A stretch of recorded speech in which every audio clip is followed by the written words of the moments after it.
Bismillahirrahmanirrahim. Assalamualaikum warahmatullahi wabarakatuh. Saya Haji Abdul Hafid SPD, Guru STNK Lingkod Selamat, calon guru penggerak Angkatan 4 Kabupaten Lombok Timur, akan mencoba mendemonstrasikan kontekstual modul 3.1.a.10 tentang pengambilan keputusan sebagai pemimpin pembelajaran. Pertanyaan pertama, bagaimana Anda nanti akan mentransfer dan menerapkan pengetahuan yang Anda dapatkan di program guru penggerak ini di sekolah maupun di lingkungan asal Anda?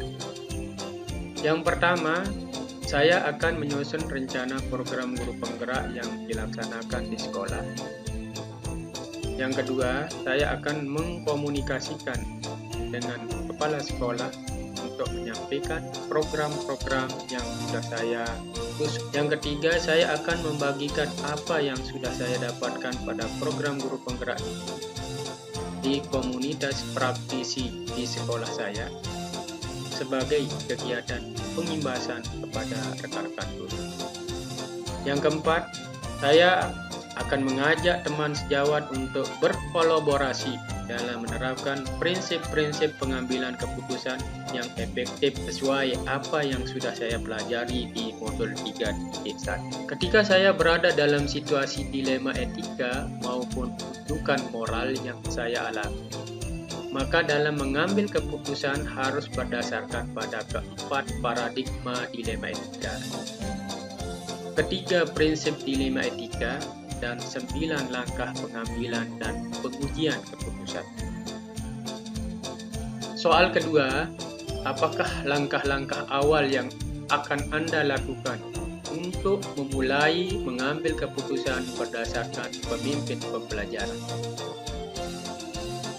Langkah-langkah awal yang saya akan lakukan adalah, yang pertama, saya akan menganalisis masalah yang dihadapi. Mana dilema etika atau mana wujud moral.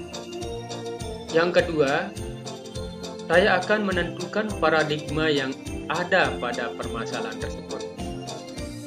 Ketika kita menghadapi situasi dilema etika, akan ada nilai-nilai kebajikan mendasari yang bertentangan seperti cinta dan kasih sayang, kebenaran, keadilan, kebebasan, persatuan, toleransi, tanggung jawab, dan penghargaan akan hidup, di mana paradigma yang bisa dikategorikan sesuai dengan pola, model, atau paradigma yang terjadi pada situasi dilema etika yang bisa dikategorikan seperti di bawah ini,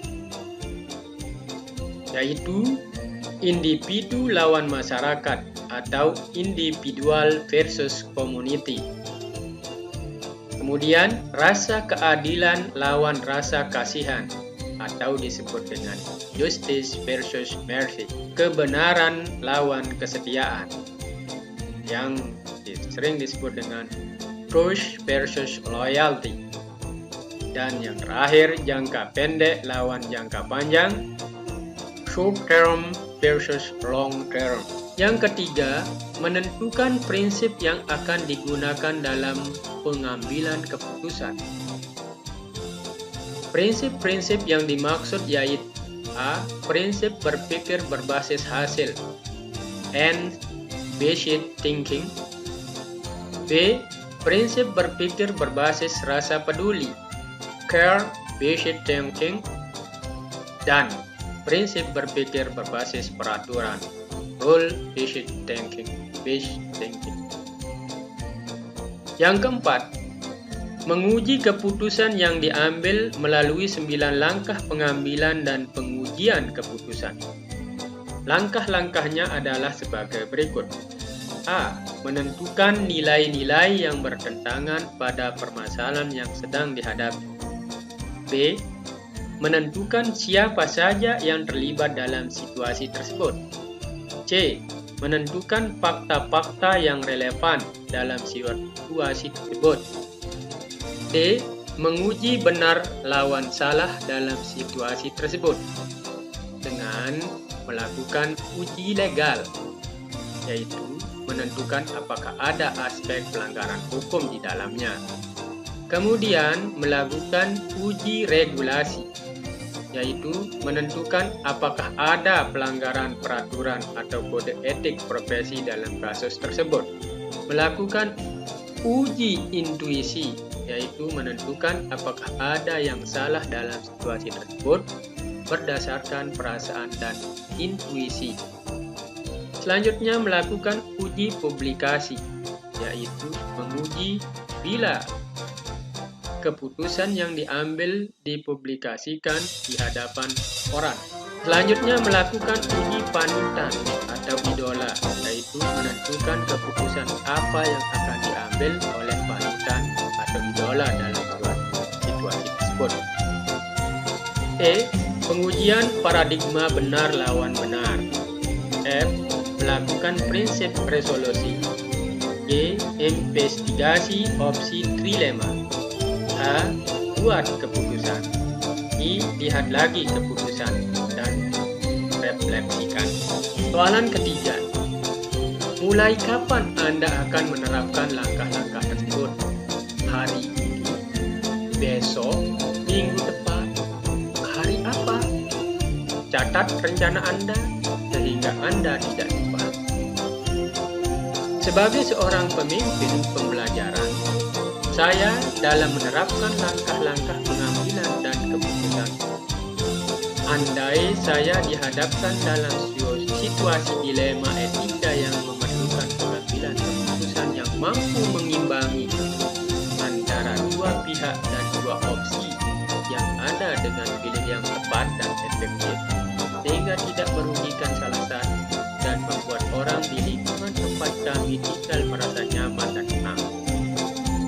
Saya akan mengambil langkah-langkah tersebut mulai minggu depan, dengan harapan bahwa saya akan menerapkan langkah-langkah pengambilan keputusan yang berdasarkan 4 paradigma dilema etika, 3 prinsip dilema etika, dan 9 langkah pengambilan dan pengujian keputusan. Soalan keempat. Siapa yang akan menjadi pendamping Anda dalam menjalankan pengambilan keputusan sebagai pemimpin pembelajaran?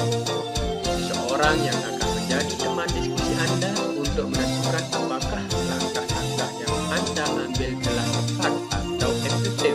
Di sini, saya tidak bisa sendiri. Tentu saya butuh teman menjadi pendamping saya. Dan juga saya dalam hal ini masih belajar bagaimana cara menerapkan pengetahuan baru yang saya dapat.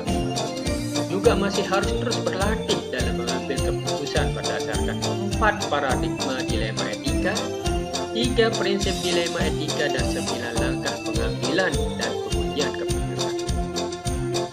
Yang ketiga, dalam hal ini, saya membutuhkan rekan sejawat yang juga rekan sesama calon guru penggerak, yaitu Ibu Rodatul Jannah SPD dan guru yang lebih senior sebagai teman diskusi untuk menganalisis dan menentukan apakah langkah-langkah yang saya ambil telah tepat dan efektif.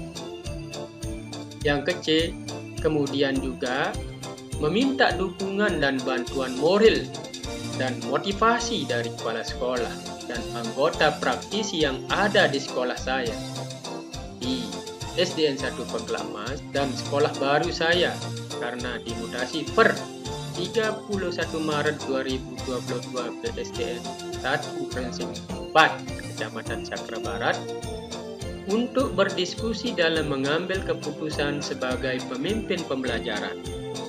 Sehingga pengalaman dari mereka akan saya jadikan masukan dan catatan untuk saya praktikkan dalam mengambil keputusan sesuai dengan tingkat masalah yang dihadapi. Terima kasih. Assalamualaikum warahmatullahi wabarakatuh.